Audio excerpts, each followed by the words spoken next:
ആലപ്പുഴയിൽ ദേശീയപാത നിർമ്മാണത്തിനിടെ ഗഡറുകൾ തകർന്നു വീണപ്പോൾ സ്വതന്ത്ര ഏജൻസി അന്വേഷിക്കുമെന്ന സംസ്ഥാനത്തിന്റെ പ്രഖ്യാപനം പാഴ്വാക്കായി.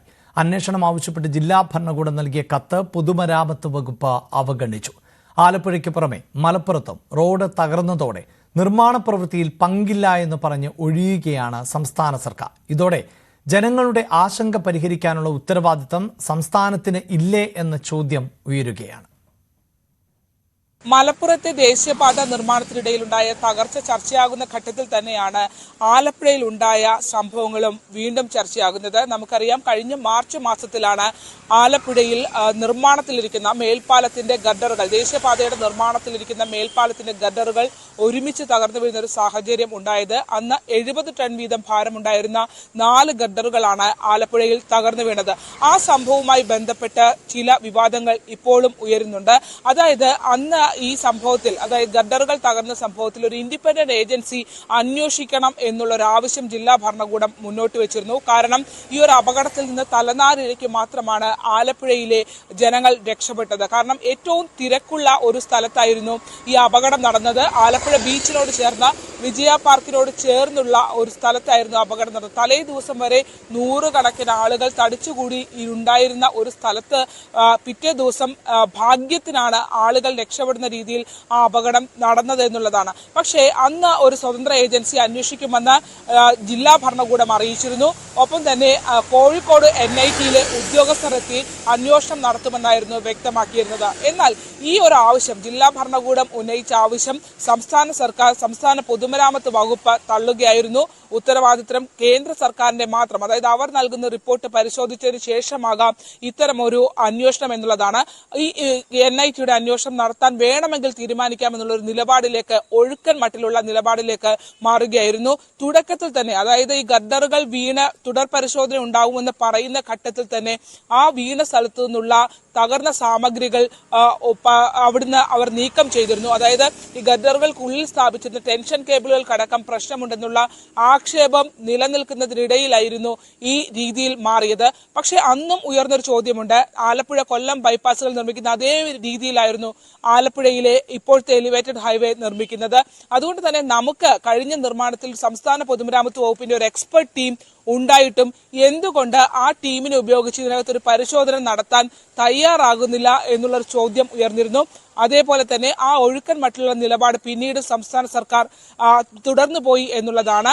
NITയിലെ ഉദ്യോഗസ്ഥർ വന്നില്ല, മറിച്ച് അന്വേഷണം നടത്തിയത് കേന്ദ്ര സർക്കാരിന്റെ, നിർമ്മാണം നടത്തുന്ന കേന്ദ്ര സർക്കാരിന്റെ കീഴിലുള്ള റെയിൽവേയിലെ ഒരു ഉദ്യോഗസ്ഥരും ദേശീയപാത വിദഗ്ധരും ഒപ്പം തന്നെ NHAയുടെ ഉദ്യോഗസ്ഥരും മാത്രമാണ് അതിനകത്ത് അന്വേഷണം നടത്തിയത്. തൊഴിലാളികളുടെ പിഴവാണ് അത്തരത്തിൽ ഗഡറുകൾ തകർന്നു വീഴാൻ കാരണമെന്നുള്ളൊരു നിഗമനത്തിൽ തൊഴിലാളികളുടെ തലയിൽ കെട്ടിവെച്ചുകൊണ്ട് ആ ഉത്തരവാദിത്തത്തിൽ നിന്ന് കേന്ദ്ര സർക്കാർ കൈയൊഴുകുകയും ചെയ്തു. എന്നാൽ അതിനെ ചോദ്യം ചെയ്യാൻ ഒരു ഘട്ടത്തിലും സംസ്ഥാന സർക്കാർ തയ്യാറായില്ല. മാത്രമല്ല, അതിനകത്ത് എന്ത് സംഭവിച്ചു എന്ന് വിശദമായി പഠിക്കാൻ ഒരു ടീം ഉണ്ടായിട്ടും അതിനെ പ്രയോജനപ്പെടുത്തുകയും ചെയ്തില്ല എന്നുള്ളതാണ്.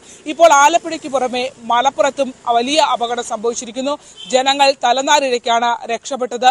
അങ്ങനെ ഒരു ഘട്ടത്തിൽ നിൽക്കുമ്പോൾ ഈ ഉത്തരവാദിത്തത്തിൽ നിന്ന് കേന്ദ്ര സർക്കാരിനാണ് നിർമ്മാണം എന്ന് പറയുമ്പോൾ പോലും സംസ്ഥാനത്തിന് എങ്ങനെ ഒഴിഞ്ഞു മാറാൻ കഴിയുമെന്നുള്ള ചോദ്യം ഉയരുകയാണ്. മാത്രമല്ല, സംസ്ഥാനത്തെ ജനങ്ങളുടെ ജീവനും സ്വത്തിനും സുരക്ഷിതത്വം ഉറപ്പുവരുത്തേണ്ട ഉത്തരവാദിത്തം സംസ്ഥാന സർക്കാരിനുണ്ടെന്നിരിക്കെ പൊതുമരാമത്ത് വകുപ്പ് എന്തുകൊണ്ട് ഇതിനകത്ത് നിസ്സംഗത കാണിക്കുന്നു എന്ന ചോദ്യമാണ് ഈ ഘട്ടത്തിൽ ഉയരുന്നത്. ആലപ്പുഴയിൽ നിന്നും ക്യാമറമാൻ പ്രശാന്ത് മംഗലശ്ശേരിക്കൊപ്പം ശരണ്യ, സ്നേഹജൻ, ന്യൂസ് 18.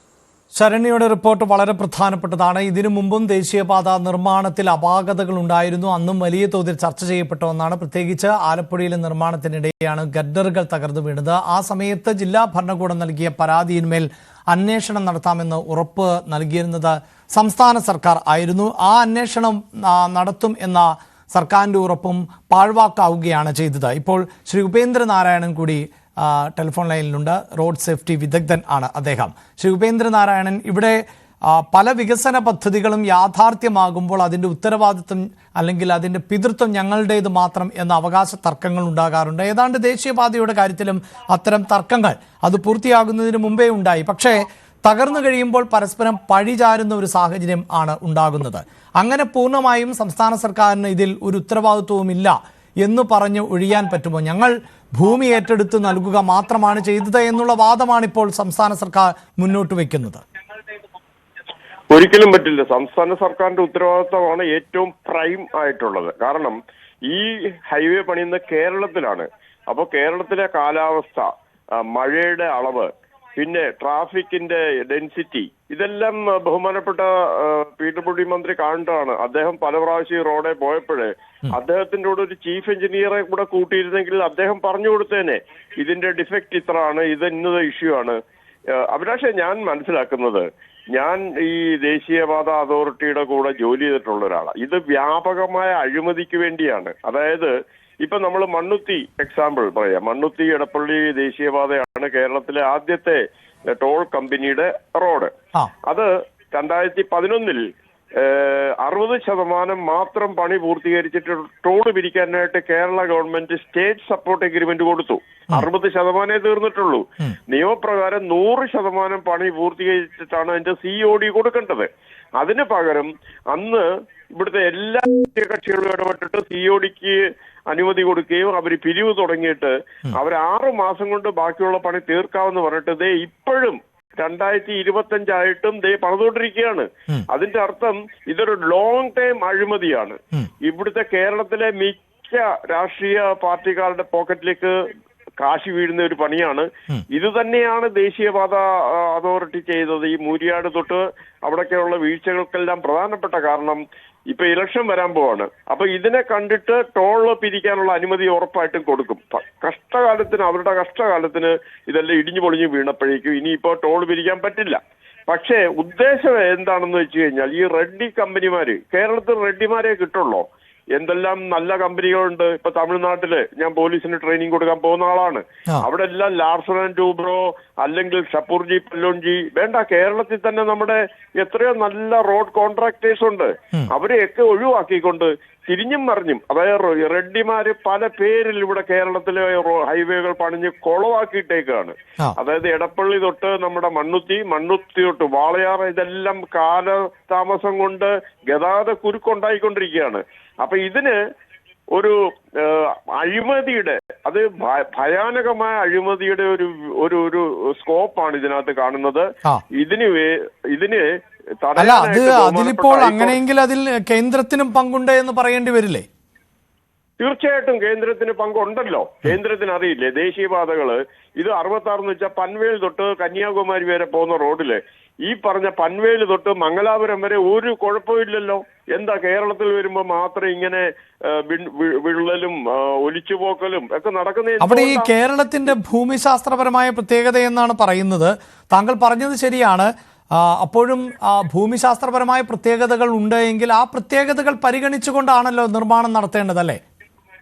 അഭിലാഷേ, ഈ കർണാടകയുടെ ഉടുപ്പി മേഖലകള് അല്ലെങ്കിൽ അങ്ങനെ പല മംഗലാപുരം തൊട്ട് ഉടുപ്പി, അവിടെ എല്ലാം തന്നെ കേരളത്തിൻ്റെതായ കാലാവസ്ഥയാണ്. മഴയും വെള്ളപ്പൊക്കവും എല്ലാം നടക്കുന്നുണ്ട്. പക്ഷെ അവിടെ എങ്ങും തന്നെ ഇതേമാതിരി മോശപ്പെട്ട റോഡ് പണിയുന്നില്ല. അപ്പൊ അതിന്റെ അർത്ഥം എന്താ? അവിടൊക്കെയുള്ള റോഡുകൾ പൂർണ്ണമായിട്ടും സ്പെസിഫിക്കേഷൻ അനുസരിച്ച് പണിയാനും തുടക്കത്തിൽ DPR പ്രിപ്പയർ ചെയ്യുമ്പോൾ തന്നെ അവർ കൺസൾട്ട് ചെയ്യും. അതായത് ലോക്കൽ ചീഫ് എഞ്ചിനീയർമാരോടോ റിട്ടയർഡ് ചീഫ് എഞ്ചിനീയർമാരോ കൺസൾട്ട് ചെയ്യും. ഇത് ബഹുമാനപ്പെട്ട PWD മന്ത്രി റോഡിന്റെ മുകളിൽ കൂടെ പല പ്രാവശ്യം പോയിട്ട് ഞാൻ ഫേസ്ബുക്കിലൊക്കെ കണ്ടിട്ടുണ്ട്. അദ്ദേഹം എന്തുകൊണ്ട് സ്വന്തം ചീഫ് എഞ്ചിനീയറെ കൂടെ കൂട്ടിയില്ല? ഇത് നിലനിൽക്കുമോ?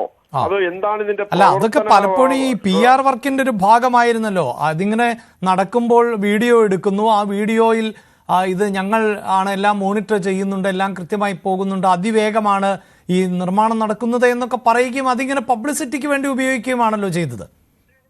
പക്ഷെ ഇതിന്റെ ഉള്ളില് ഞാൻ തുറന്നു പറയുകയാണ്, ഇതിന്റെ ഉള്ളില് അനേകം കോടി, 100 കണക്കിന് കോടിയുടെ അഴിമതി ഇതിനകത്ത് വരുന്നുണ്ട്. അത് നിങ്ങൾ വേറൊന്നും വേണ്ട, ഒരു കേസ് സ്റ്റഡി ആയിട്ട് ഈ പറഞ്ഞ NH 544 മണ്ണുത്തി മുതൽ ഇടപ്പള്ളി വരെയുള്ള റോഡ് നിങ്ങൾ ഒരു കേസ് സ്റ്റഡി ആയിട്ട് എടുക്കുക.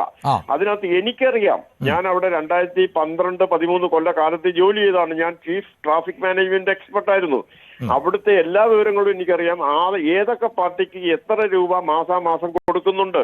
അവര് ടോള് കൂട്ടാൻ വേണ്ടി, വർദ്ധിപ്പിക്കാൻ വേണ്ടിയുള്ള തടസ്സങ്ങളെല്ലാം അവഗണിച്ചിട്ട് ടോള് കൂട്ടുന്നുണ്ട്. പണി തീർന്നിട്ടില്ല. ഇപ്പൊ തൃശ്ശൂർ വരെ പോയിച്ചു വരണമെങ്കിൽ എറണാകുളത്ത് നിന്ന് 3 മണിക്കൂർ എടുക്കും. എത്ര ദൈർഘ്യം? 65 കിലോമീറ്റർ. എന്തുകൊണ്ടാ?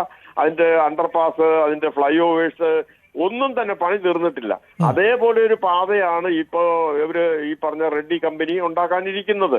ഇതെല്ലാം സംഭവിക്കുന്നത് എന്തെന്ന് വെച്ചാൽ ഇത് നല്ലൊരു കോൺട്രാക്ടറെ നമുക്ക് കിട്ടിയിട്ടില്ല. കേരളത്തിന് വേണ്ടി വരുന്നതല്ല ഈ റെഡ്ഡി കമ്പനികളാണ്. എന്തുകൊണ്ട് ഞാൻ മുന്നേ പറഞ്ഞ മാതിരി അഭിലാഷേ, ലാർസൻ ആൻഡ് ടൂബ്രോ അല്ലെങ്കിൽ ഷപ്പൂർജി